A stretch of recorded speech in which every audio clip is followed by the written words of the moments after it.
Previously on Alan Wake, Alice has been kidnapped. Alan, please help me. Alice? You'll do exactly what I say if you ever want to see your wife again. I can't tell anyone except my agent Barry. Damn it, Barry, they'll kill her! You're my best friend, and I'm worried that you're not right in the head. The ransom is a manuscript I supposedly wrote that's coming true before my eyes. It happened just the way it was on that page. So dark. I have found only a few scattered pages. I want the entire manuscript. The deadline is in 2 days. I found Mr. Wake's pages. Good girl. How the hell did she get her hands on the manuscript anyway? I don't know. She's resourceful. I told you were too hard on her. Listen, I found out all sorts of interesting stuff while I was digging around. Yeah. Mr. Wake, it's Sheriff Breaker. We have an FBI agent here, Agent Nightingale. FBI? He's anxious to see you. You'd better come to the station. Okay, I'll be right over, Sheriff. Let's make this quick, huh? Help you folks? Name's Randolph. I'm the manager. We're looking for Rose. Works as a waitress down at the diner. Rose, sure. Nice girl. Who wants to know?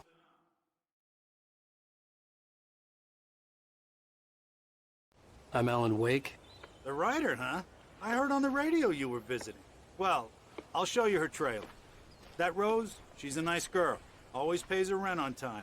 As I was saying, Al, I found all sorts of weird stuff from the local newspaper's archives. This place is crazy. Disappearances, mysterious deaths, urban legends come true, and get this, most of this stuff takes place around Cauldron Lake. Well, you ain't wrong, mister. The Indians thought the lake was a doorway to the underworld. I'm the God-fearing type myself. I don't hold with that sort of thing. Yeah, okay. Anyway, there was an island there owned by a guy called Thomas Zane. Now, some of the articles I found about him make him out to be a famous writer, but I ran a bunch of searches, couldn't find a single thing he wrote. Zane was heavily into diving, so much so that the place came to be called Diver's Isle. But the volcano under the lake erupted in 1970, and Zane went down with the island. Yeah, how about that? It was there in the morning, as if it had fallen from the sky. But it would take a tornado to lift something like that. We're damn lucky it didn't crush any of the trailers.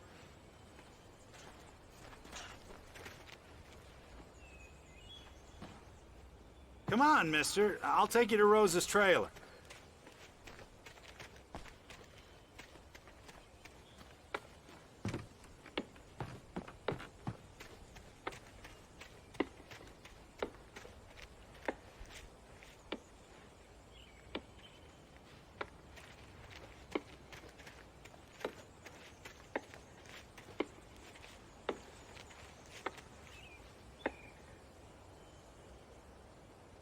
It gets better.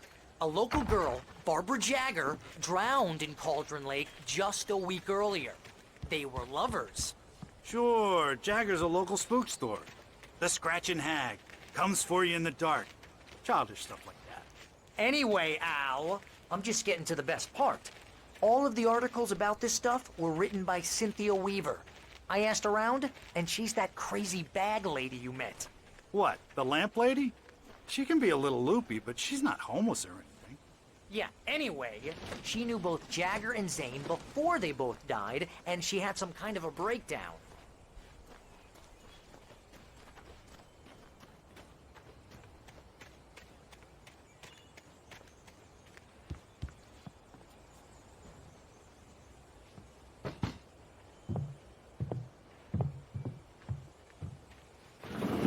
Welcome to... Oh dear, Mr. Wake. I'm so glad you're here. Rose, you have my manuscript? Oh. Oh yes. Yes. Please, come in. Hey, this is really good. Rose, Yes, my manuscript. I really need it. I understand. I know what you need. A muse to inspire you. Oh, for Barry. She doesn't have anything. Yeah, hey, Al? Al, what's... Oh... Barry! What?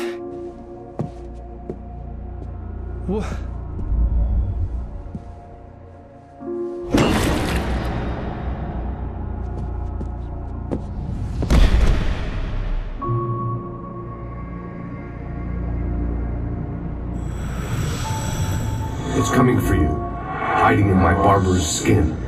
I'm too weak to stop it. You must turn the lights on.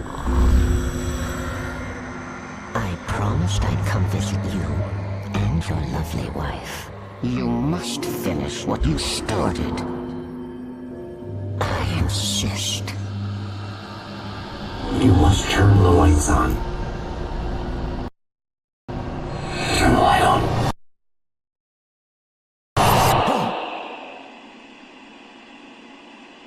Back to work, boy.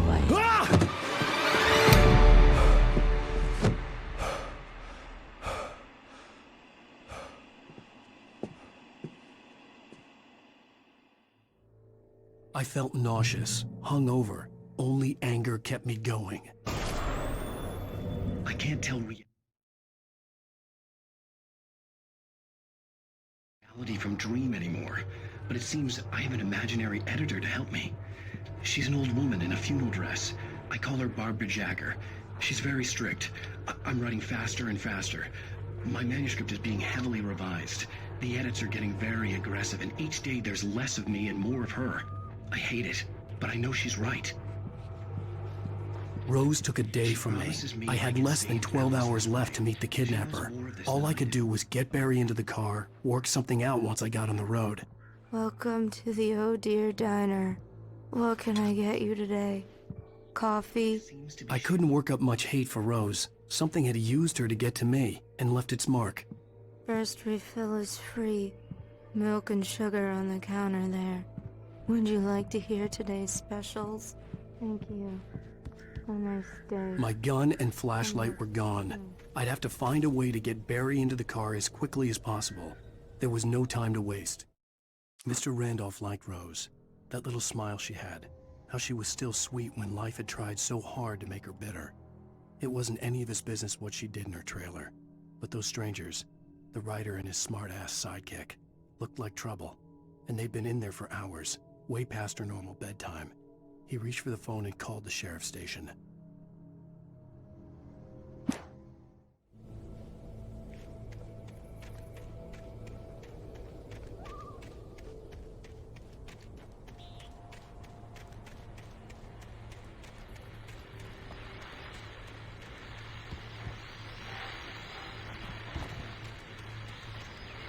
I just stepped outside to catch a breath of fresh air, and let me tell you, the weather's getting heavy. Nights like this make me especially glad I'm here talking to you and not home in bed.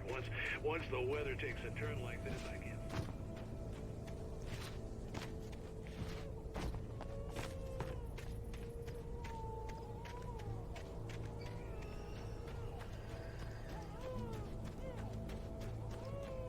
Oh, you're gonna get it now. God knows what you've done to that poor girl.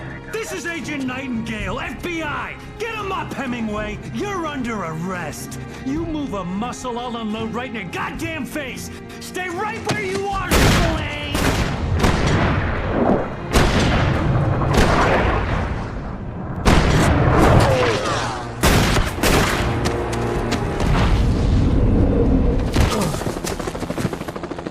What are you?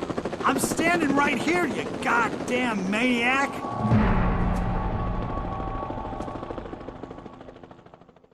I hated to leave Barry behind, but there was no way I'd miss my appointment with the kidnapper. Give it up, Mr. Wake! Come on!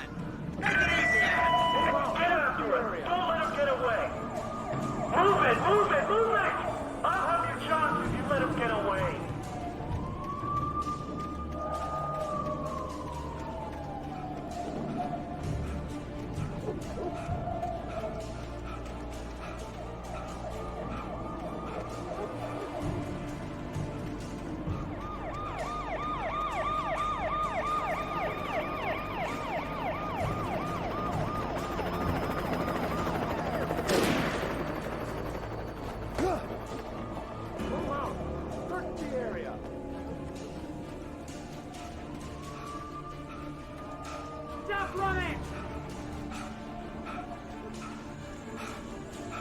We have the suspect in sight!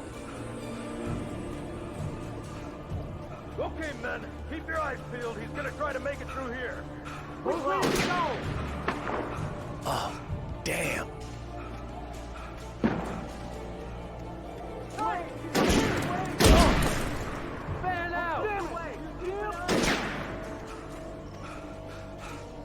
damn it, where did he go? God damn it, where did he go? He slipped away. Keep an eye out.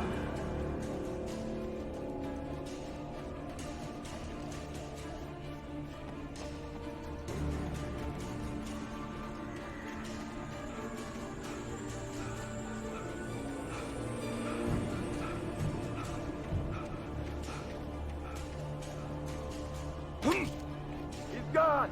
Come on, guys! We need to head him off!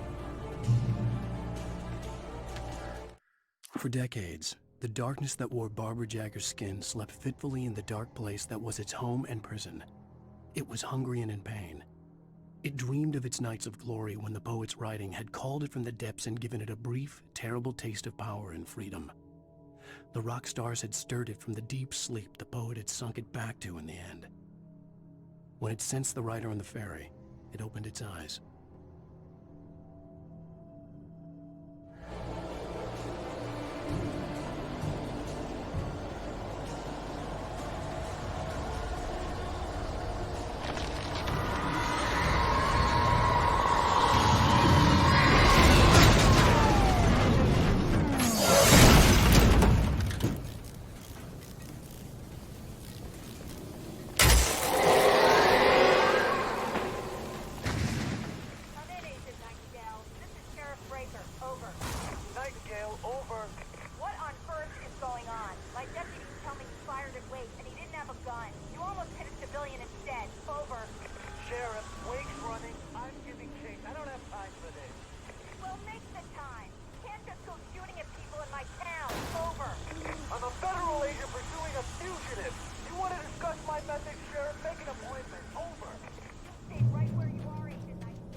Search the area!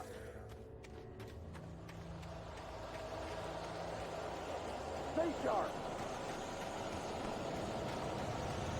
This way! Over here!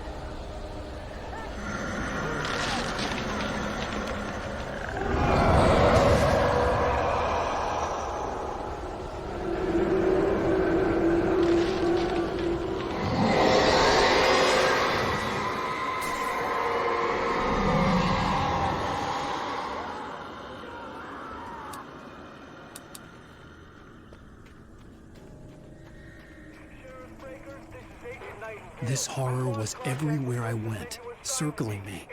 The cops didn't stand a chance. They were after a writer, not a monster.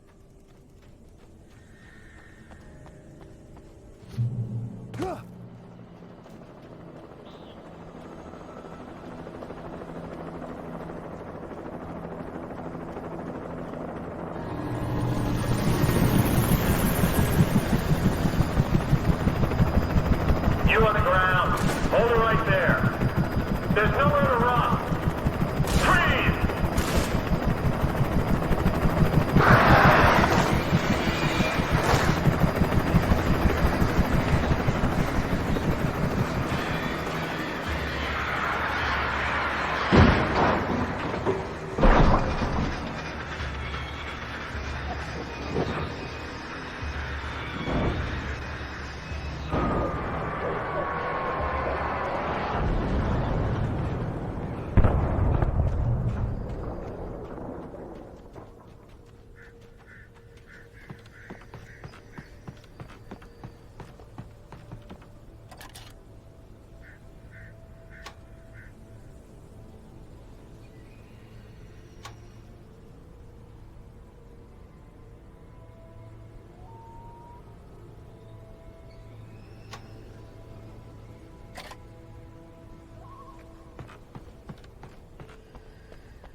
This is James. Mulligan, Thornton, come in. Over. Thornton here. James, we got both Wheeler and Rose in custody. They didn't put up a fight or anything. Why, they were... Hey, come on! I could see the lights of the radio station in the distance. Mulligan here. Over. Go ahead, Mulligan. Over. We got Wheeler and Rose here. Wheeler drunk or hopped up on something. Speaking of which, that Fed had a pretty distinctive whiff of Otis Scotch about him, you know what I mean? Over. I imagined that the broadcast tower in the distance was part of the local radio station. Maine seemed like a decent guy. Perhaps he could give me directions to the coal mine.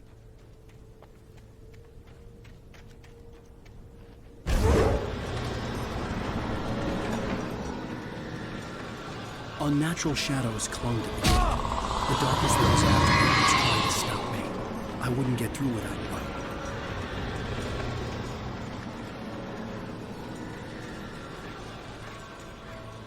There was no power to the searchlight.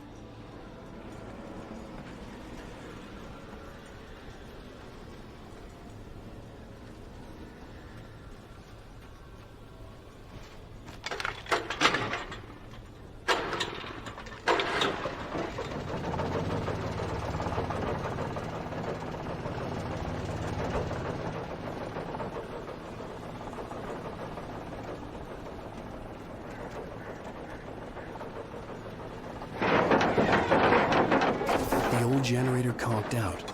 I'd have to see if I could fix it and try again.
It took me a moment to recognize the flashbang grenades.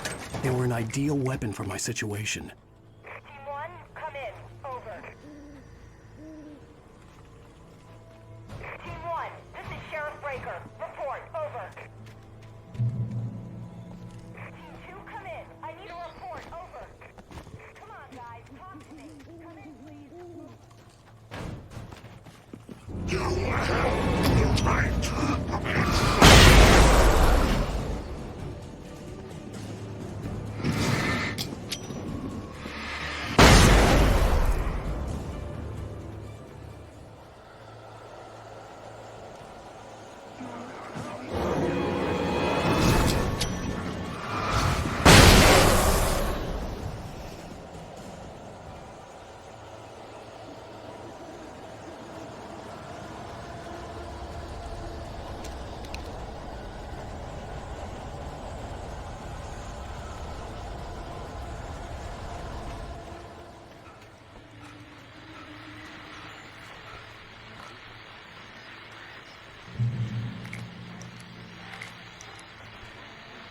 And here's another call.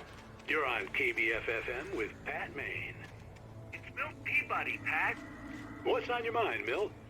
Well, I live near the trailer park, Pat, and there's a big ruckus going on over there. Well, that's just up the road from me, too. What's going on, do you know?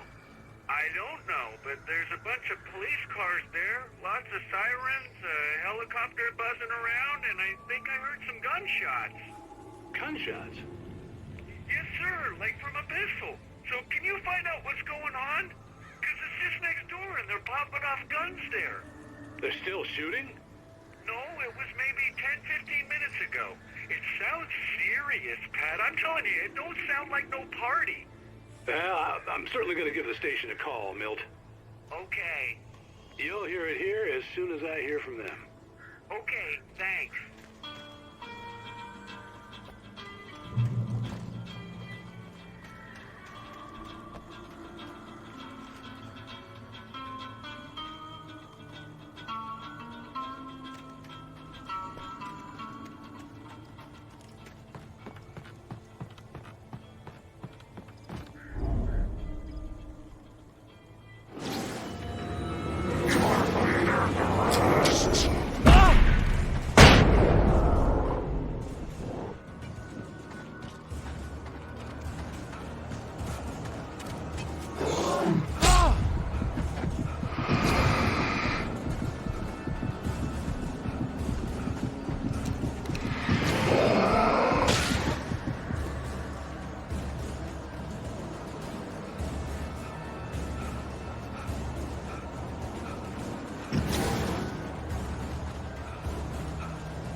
I hope Maine could lend me a car to get to the coal mine. Why, hello, Lorna. What do you have for us?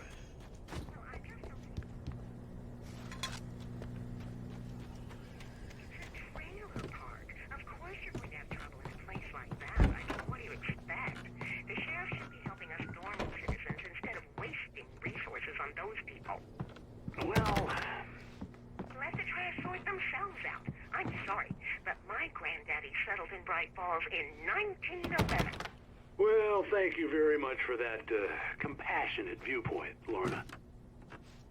Oh, here's a little surprise. The famous writer Alan Wake just walked in. Folks, I'm going to see if I can talk him into an interview. Come on in, Mr. Wake. Ah, I'm so glad you could find the time to do this, Mr. Wake. Nowhere to run now, Dan Brown. You back away from me. Don't hurt her. Whoa. Everyone calm down. Put the gun down. We're all friends here, right? Cool your jets, Nightingale. We got him. Judas Priest! What the hell's the matter with you? There's a civilian in there.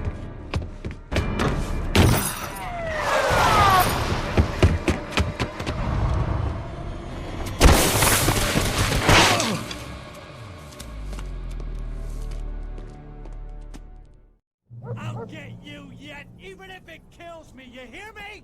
You hear me, H.P. Lovecraft? I had fallen off so many cliffs it was ridiculous.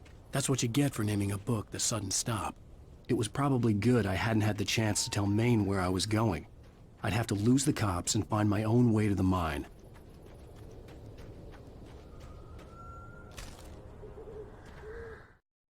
Nightingale stared through the broken studio window into the dark woods. He turned around, started to walk out, but Maine grabbed his arm. "Young man, you almost shot me. You don't shoot off rounds at people like that.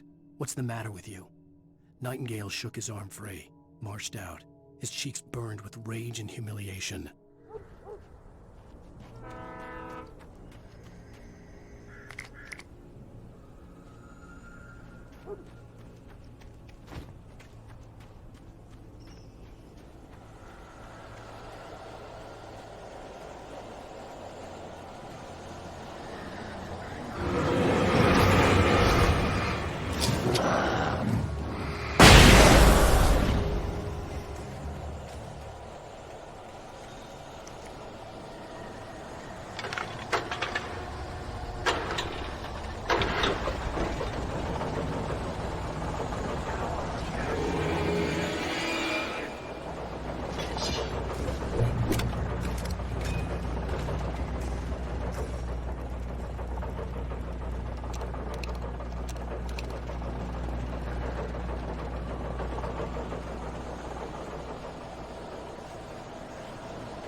There was no sensible reason for the power company work lights to be here.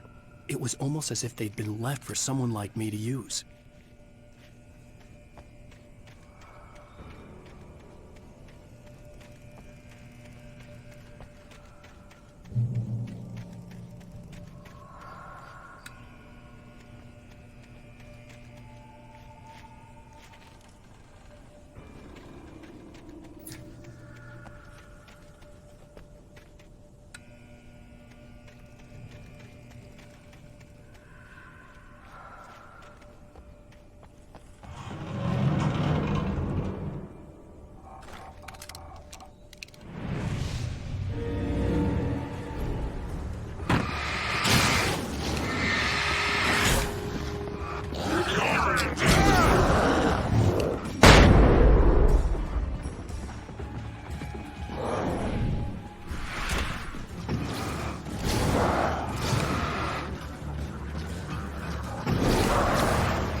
Sarah trusted her gut, and her gut said Agent Nightingale was an asshole.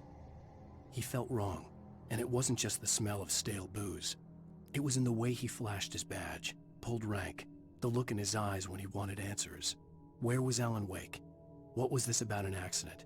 Where was his wife? And most importantly, why did she let Wake go? He wouldn't answer her questions. Federal business was all he'd say.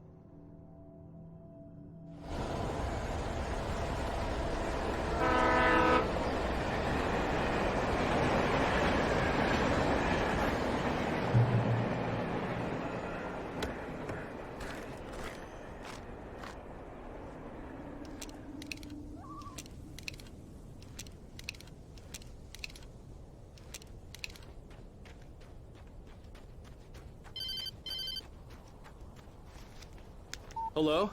The most stubborn man I've ever met. Alice? Alice? Alan, I'm so afraid. Keeps me in the dark. Please help me. I look at you, Alan, and it's not you. Something else. Looking out from behind your eyes. Alice, I'm here. I'm so alone here. It's all gonna go to hell. You need to be careful. Cooperate. The connection had been terrible, but that wasn't the only thing that hadn't been right with the call. She sounded wrong somehow, but she had called me. The pipe wrenched itself loose from the bridge's steel framework. Wrapped in darkness, it floated in midair, twitching. For a moment, I didn't understand what I was looking at. The heavy object lurched at me with impossible force. I threw myself out of the way, but just barely. When I turned my flashlight on it, it shook in a dark rage before it flew at me again.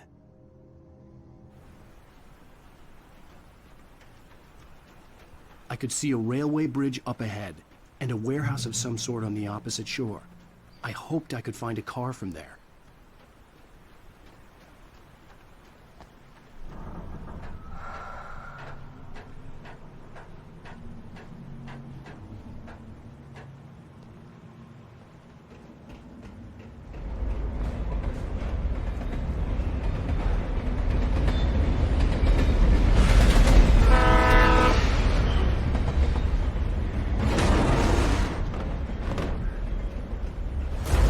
That was pursuing me was growing stronger, and it was taking over everything that's behind.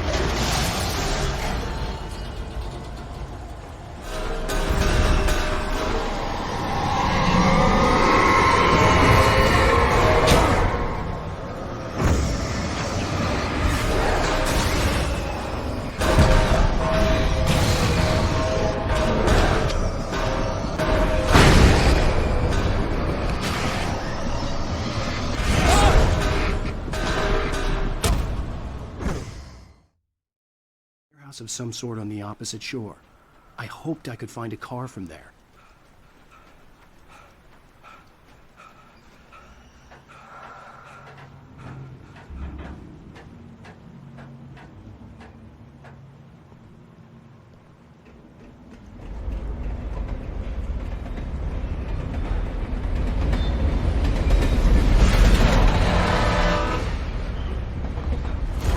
That was pursuing me was growing stronger, and it was taking over everything that's behind.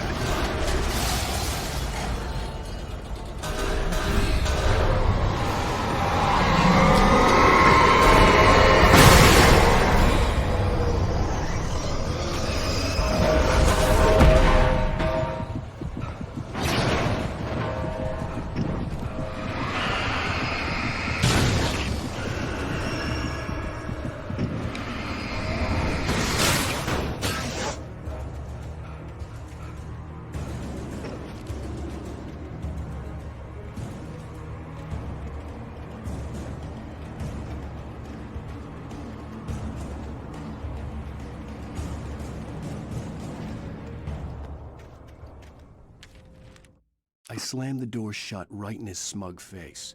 He pleaded for me to open the door. True to form, the asshole actually thought I would obey. I had no sympathy left, no guilt either, not for him. I took a moment to savor the scream. I bet I had a smile on my face. It was all that I had time for. The dark presence was inside the lodge with me. As a teenager, just starting to get interested in writing, Stephen King had been a source of inspiration to me. I thought about all the inanimate objects that had come to life in his books. No one is safe in a good horror story. Certainly not the protagonist. That's what makes them fun. This was anything but. The darkness could possess anything, and it was getting closer.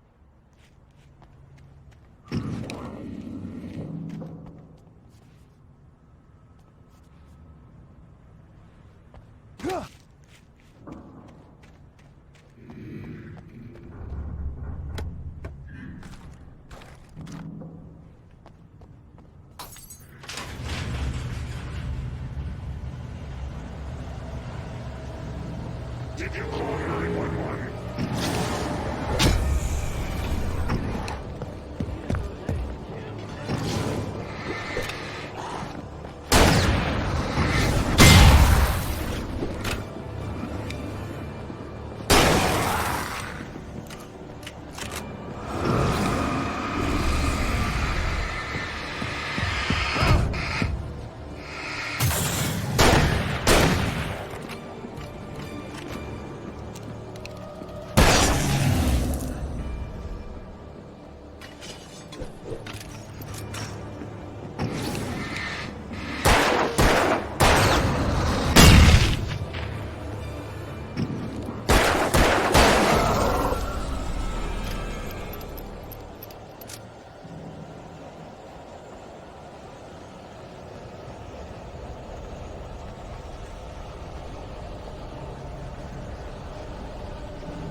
We take the facts of our existence for granted, unaware that they are merely a thin veneer of desperate self-delusion, covering the vast cosmos of madness and folly. The darkness surged towards me, sucking everything loose from the ground into its depths, tugging at my clothes. I saw the flare the kidnapper had dropped and threw myself towards it just as I felt my feet leave the ground. The darkness embraced me with the force of a tornado. Somehow I managed to light the flare. The darkness roared and cast me away. I fell toward the dark waters of the lake far below. All too often, the stars are right.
never been this glad to see the sunrise.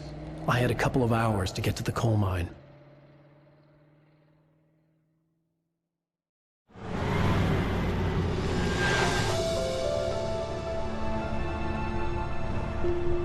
The coal mine wasn't far now.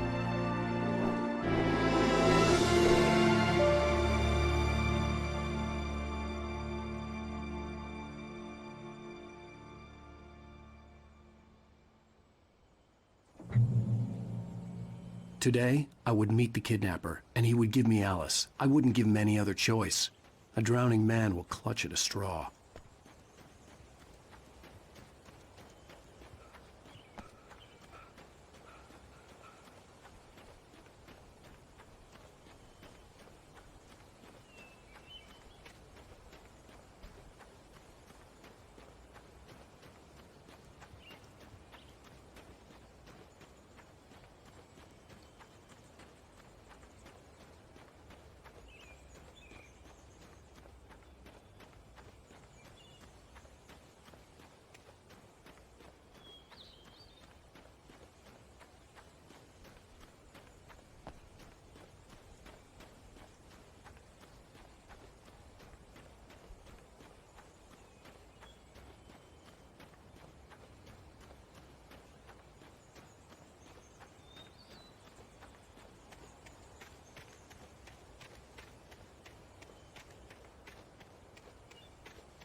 This is Pat Main, and you're listening to KBF-FM. Folks, I want to apologize for kind of abandoning you to that looping music track last night, but I was detained.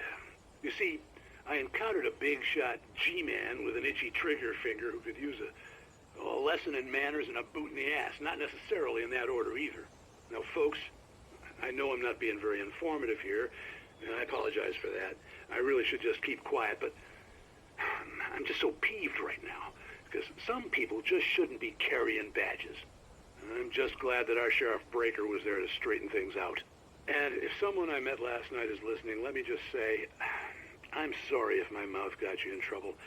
I'm pretty sure you're not the bad guy here. Godspeed, son. I hope you know what you're doing. Now, on a lighter note, I'll be talking to Dr. Nelson all morning.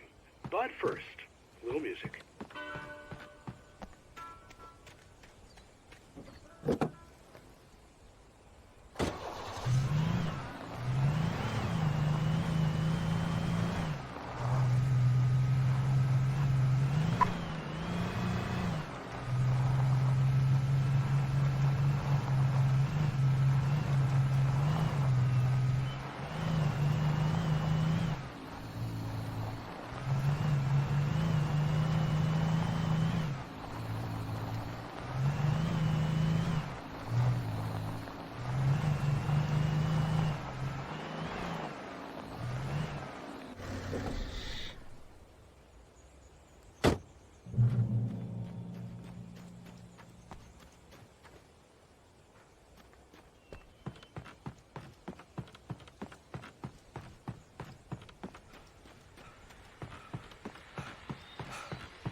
Welcome back to KBF FM.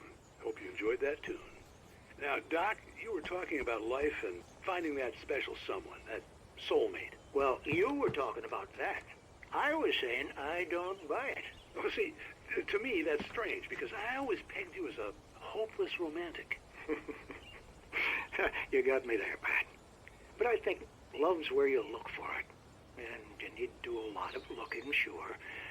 But the idea that there's that one special person out there for you, and if you miss that chance, it's gone forever, and you're forever incomplete. I mean, isn't that depressing?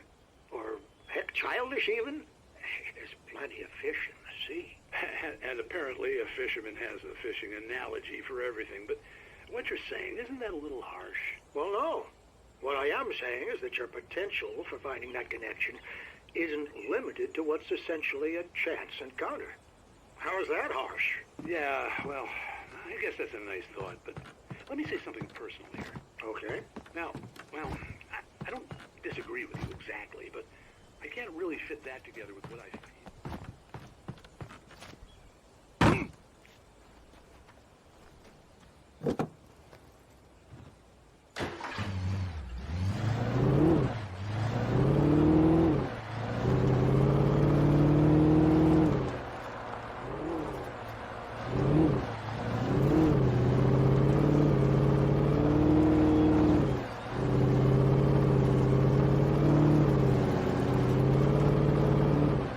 I was early. I was supposed to meet the kidnapper at noon in the main building. The coal mine was quiet. It was a museum now.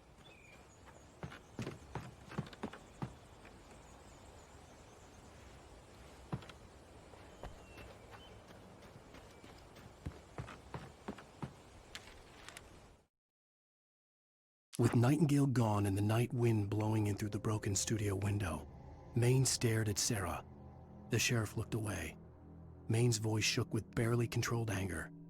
That boy's doing more drinking than thinking. I hope you know what you're doing, Sarah. He's got a sickness in his eyes. You take my word for it. He wants Wake for a reason, and it's not for anything good.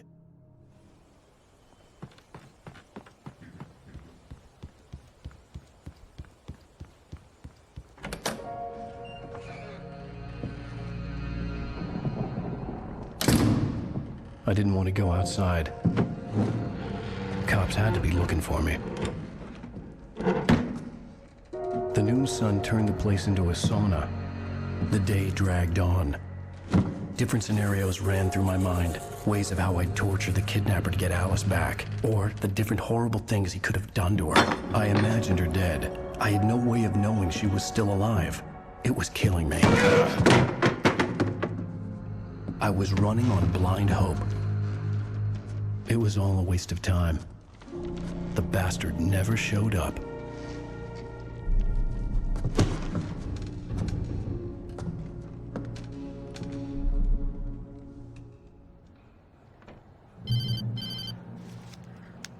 Wake! Where the hell are you? Change of plans. You know where Mirror Peak is? It's a big mountain north of where you are. You follow the path from the mine, you can't miss it. There's a lookout point there. I'll be waiting. I'm through being jerked around by you. You want to see your wife alive? Because if you do, you better watch what you say to me. Do we understand each other? I want to talk to Alice. Yeah, and I want the manuscript. Don't keep me waiting, Wake. Hello? Hello! Ah! I'm gonna kill him! I had to get to Mirror Peak.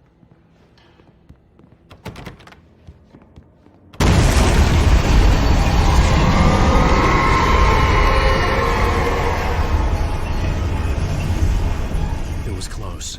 Maybe closer than ever before.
When Thomas Zane fell for Barbara Jagger, it happened fast.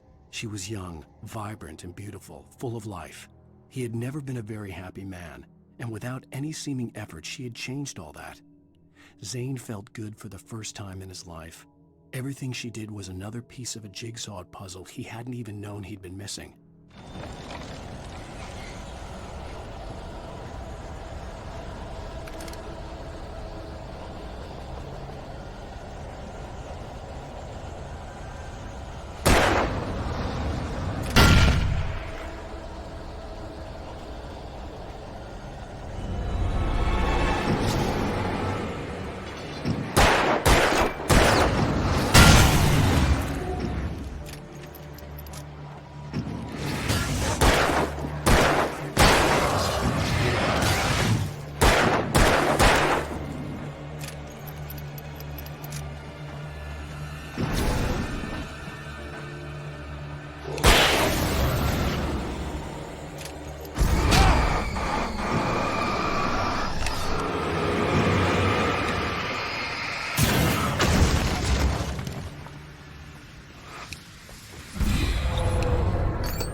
The hillside ahead was to go through the building. I had to find a way to avoid electrocution.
Some of the taken retained echoes of their former selves, but these were just the nerve twitches of a dead thing. Nothing remained but a shell covered and filled with darkness. In most cases, these puppets were enough for the purposes of the dark presence.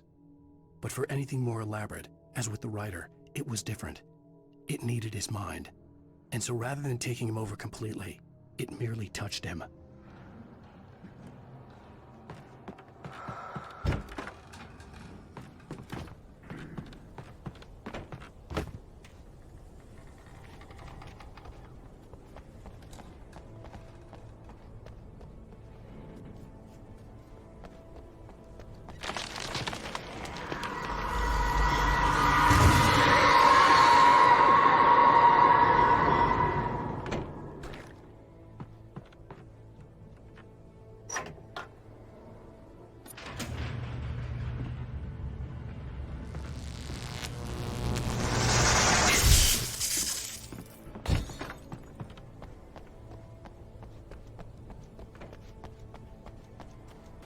There was no way the flashbang grenades were standard power company equipment.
I stared through the bars of the jail cell.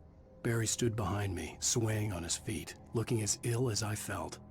Agent Nightingale stood on the other side of the bars with Sheriff Breaker. Nightingale had a stack of manuscript pages in his hand. He seemed unhinged as he gloated. "Well, I've got you now, Raymond Chandler. It's all here. All the evidence, including conspiracy to murder a federal agent."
I had no real plan. I was going to give the kidnapper all the manuscript pages I had for Alice. If that wasn't enough, I'd hold him at gunpoint and make him talk.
The dark presence was moving ahead of me in the same direction I was going. A cold feeling settled itself in the pit of my stomach. Was it going for Alice? The graveyard shift may cause cancer.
The place was dead, a ghost town. Had been for decades, maybe a century.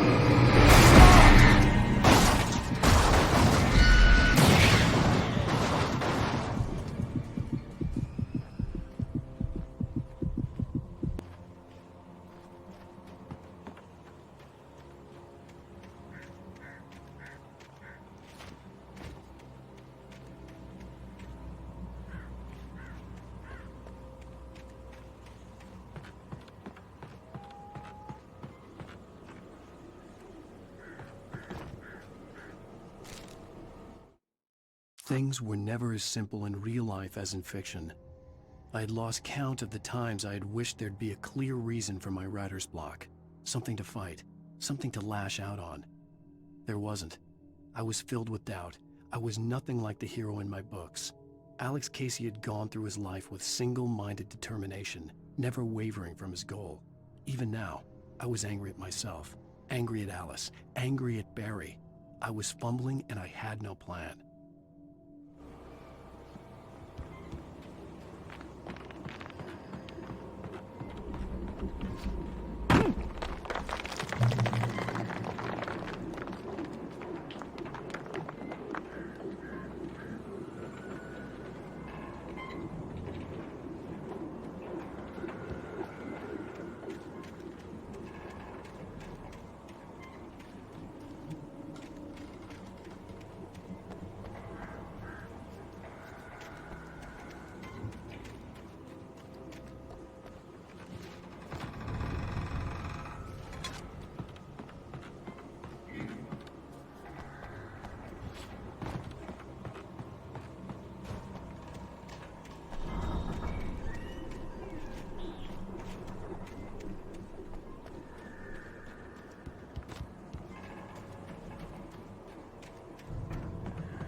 outside of writing is a struggle. I feel ill. I managed to make my way downstairs. There's a shoebox filled with books and papers by Thomas Zane.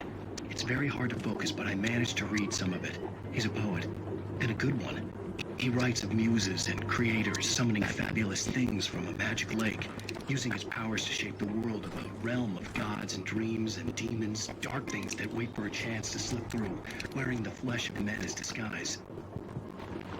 Zane writes about himself, his girlfriend being taken over by a dark presence, about growing scared of a lake. Zane believes it's a mirror to the gaping void of darkness above, where some Lovecraftian presence lurks. I crawl back upstairs. I'll borrow these things from my story. They ring true. They fit.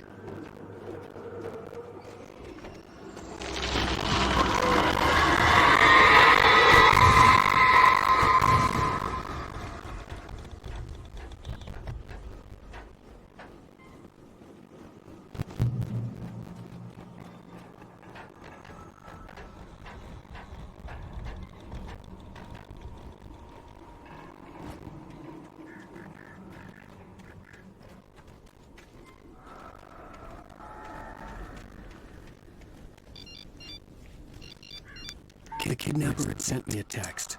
The message was full of spelling errors and insults. He was telling me to hurry up.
have to make my way up this mine shaft in order to go on. Maybe the machinery could help out with that.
I'd have to make my way up this mine shaft in order to go on. Maybe the machinery could help me with that.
Lightning flashed behind the windows of Cauldron Lake Lodge. Tor Anderson laughed and held the steel hammer above his head. Nurse Sinclair was trying to calm him down without success. Tor grinned madly and shouted, "My hammer's up. Here's a friendly poke from Molnir, wench." He brought the hammer down with all his might on Sinclair's head. "We're on a comeback tour, baby."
Another cable car.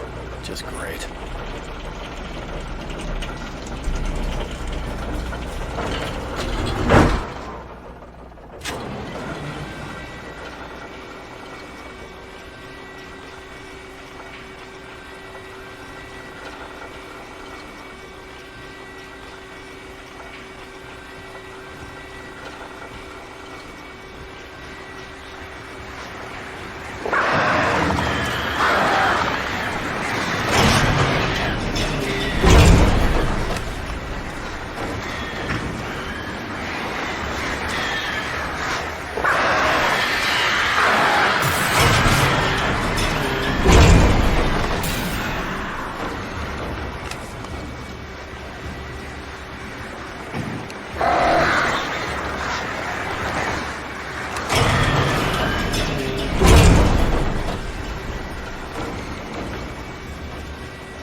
Maud had checked all of Stucky's rental cabins.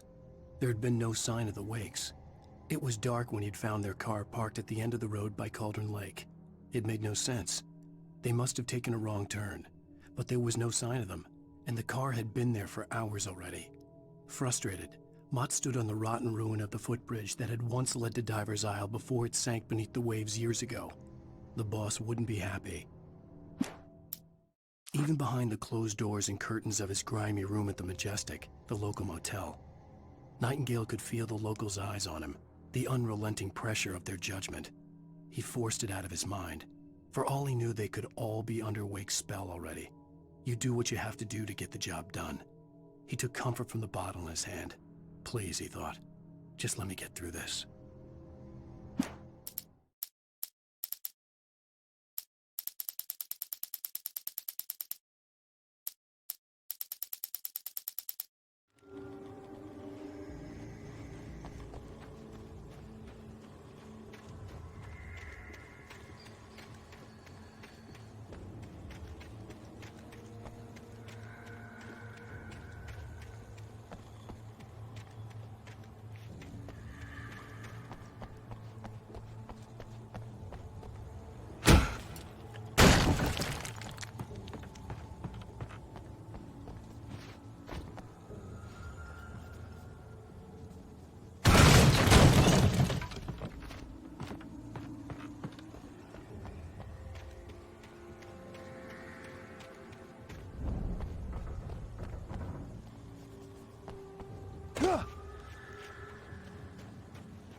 could see Cauldron Lake. I thought I could make out the spot where the island and the cabin had been.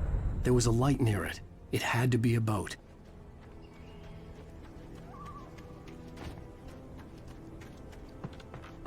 I was close now. I had to get there fast. I dreaded what I would find. I tried to hold on to Alice, but her form melted away. I was losing control. Dr. Hartman stood in her place. I wanted to hit him, but my arms were jelly. He smiled. It was a reassuring smile, and I hated him for it. I had to give you a sedative. Don't fight it. You went through another rough period. Right now, it's very important that you stay calm. We don't want you to have another episode. You're a patient at my clinic. Have been for a while now.